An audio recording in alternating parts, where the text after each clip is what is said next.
মই আপোনালোকক স্বাগতম জনাইছো। দৰ্শকসকল, আজি মই আপোনালোকৰ ওচৰলৈ অসমৰ লগতে দেশ বিদেশৰ বিভিন্ন ধৰণৰ খবৰ লৈ আহিছো। খবৰকেইটা খুবেই গুৰুত্বপূৰ্ণ, গতিকে ভিডিঅ'টো অলপো স্কিপ নকৰাকৈ শেষলৈ চাই যাব।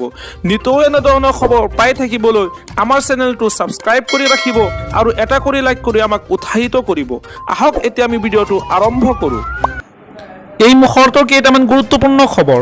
বাল্য বিবাহ সন্দৰ্ভত উচ্চতম ন্যায়ালয়ৰ ডাঙৰ ৰায়।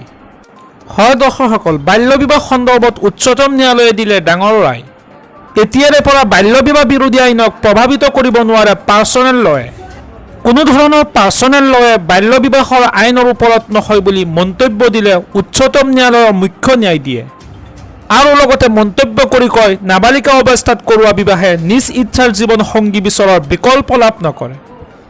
উচ্চতম ন্যায়ালয়ৰ মুখ্য ন্যায়াধীশ DY চন্দ্ৰচূড় আদালতে দিলে এই ৰায়। বাল্য বিবাহ বিৰোধী আইনত কাৰো ক্ষতি নোহোৱাকৈ দণ্ড দিয়াৰ বিধি আছে বুলিও মন্তব্য কৰে।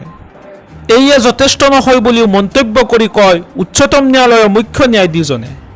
বাল্য বিবাহ বিৰোধী আইন 2006ৰ পাৰ্চনেল লৰ ওপৰত প্ৰভাৱিত হ'ব। আজি এইদৰে বাল্য বিবাহ সন্দৰ্ভত উচ্চতম ন্যায়ালয়ৰ মুখ্য ন্যায়াধীশজনে দিলে ডাঙৰ ৰায়। ইয়াৰ পৰৱৰ্তী খবৰটি খুবেই গুৰুত্বপূৰ্ণ, এটা বিগ ব্ৰেকিং নিউজ। আৰবীৰ লগতে মাদ্ৰাছাত দিয়া হ'ব সংস্কৃতৰ শিক্ষা। এতিয়াৰে পৰা মাদ্ৰাছাৰ ছাত্ৰসকলেও পঢ়িব লাগিব সংস্কৃত। অতি শীঘ্ৰেই ঐচ্ছিক বিষয় হিচাপে সংস্কৃত অন্তৰ্ভুক্ত কৰা হ'ব মাদ্ৰাছাত। 400তকৈও অধিক মাদ্ৰাছা শিক্ষাত পঢ়ুৱা হ'ব সংস্কৃত। ৰাজ্য চৰকাৰৰ পৰা অনুমতি পালেই সংস্কৃতৰ শিক্ষা দিয়া হ'ব মাদ্ৰাছাত। উত্তৰাখণ্ডৰ মাদ্ৰাছা বৰ্ডৰ অধ্যক্ষই কৰিছে এই মন্তব্য। আৰু লগতে মন্তব্য কৰি কয়, মাদ্ৰাছাৰ ছাত্ৰসকলক ধৰ্মীয় শিক্ষাতে সীমাবদ্ধ ৰখাটো ভুল। আৰবী শিক্ষাৰ লগতে সংস্কৃত শিকিলে মাদ্ৰাছাৰ ছাত্ৰসকলে লাভান্বিত হ'ব বুলি মন্তব্য কৰে। আৰু সেয়েহে এতিয়াৰে পৰা মাদ্ৰাছাৰ ছাত্ৰসকলে আৰবী শিক্ষাৰ লগতে পঢ়িব লাগিব সংস্কৃতৰ শিক্ষা। ইয়াৰ পৰৱৰ্তী খবৰটি খুবেই গুৰুত্বপূৰ্ণ, এটা বিগ ব্ৰেকিং নিউজ। হাজাৰ হাজাৰ যুৱকক চৰকাৰে দিব ধন, কেনেকৈ কৰিব লাগিব আবেদন, আগলৈ সকলো তথ্য জনাই আছো। হয় দৰ্শকসকল, ৰাজ্যৰ যুৱক যুৱতীসকলৰ বাবে ভাল খবৰ দিলে হিমন্ত চৰকাৰে। আবেদন কৰিবলৈ আকৌ সাজু হওক। আহি আছে মুখ্যমন্ত্ৰীৰ আত্মনিৰ্ভৰ অসম অভিযান 2.0। ৰাজ্যৰ হাজাৰ হাজাৰ যুৱক যুৱতীসকললৈ চৰকাৰে আনিলে ভাল খবৰ। পুনৰ 2 লাখ টকাৰ পৰা 5 লাখ টকালৈকে ধন দিব ৰাজ্য চৰকাৰে। 28 বছৰ বয়সৰ পৰা 45 বছৰ বয়সৰ যুৱক যুৱতীসকলে কৰিব পাৰিব আবেদন। cmaa.assam.gov.in যোগে আবেদন কৰিব পাৰিব উদ্যমী যুৱক যুৱতীসকল। আৰু এই আঁচনিৰ বাবে দক্ষতা, অভিজ্ঞতা, উপাৰ্জন সম্পৰ্কীয় কামৰ জ্ঞান থাকিব লাগিব আবেদনকাৰীৰ। আগ্ৰহী অৰ্হতা সম্পন্ন আবেদনকাৰীয়ে জমা দিব লাগিব প্ৰকল্পৰ প্ৰতিবেদন। আবেদনকাৰীৰ থাকিব লাগিব ঠিকনা প্ৰমাণ পত্ৰ, পান কাৰ্ড, বেংক একাউণ্ট। আৰু লগতে এই আঁচনিৰ বাবে নিয়োগ বিনিময় কেন্দ্ৰত পঞ্জীয়নভুক্ত হ'ব লাগিব আবেদনকাৰীৰ নাম।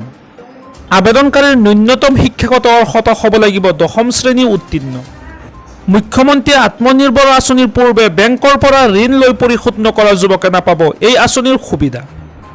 ইতিমধ্যে এই আঁচনিৰ দ্বাৰা 25,000 যুৱ উদ্যমীক দিয়া হৈছে চৰকাৰী ধন। এইবাৰ আকৌ 75,000 যুৱক যুৱতীসকলক বিত্তীয় সাহায্য দিব ৰাজ্য চৰকাৰে। যাতে তোমালোকৰ বেংক একাউণ্টবিলাক এবাৰ পৰীক্ষা কৰি ল'ব পাৰা। তাৰ পিছত প্ৰতি মাহৰ 10 তাৰিখে আমি নিৰন্তৰভাৱে নিযুত মইনা আঁচনিৰ ধন বেংকৰ একাউণ্টলৈকে ট্ৰান্সফাৰ কৰিম। আমি এটা হেল্পলাইন নম্বৰ দিম, যাতে কোনো যদি লগৰ ছোৱালীৰ একাউণ্টত নিযুত মইনাৰ টকা নোসোমায়, আমাক যাতে অভিযোগ দিব পাৰে।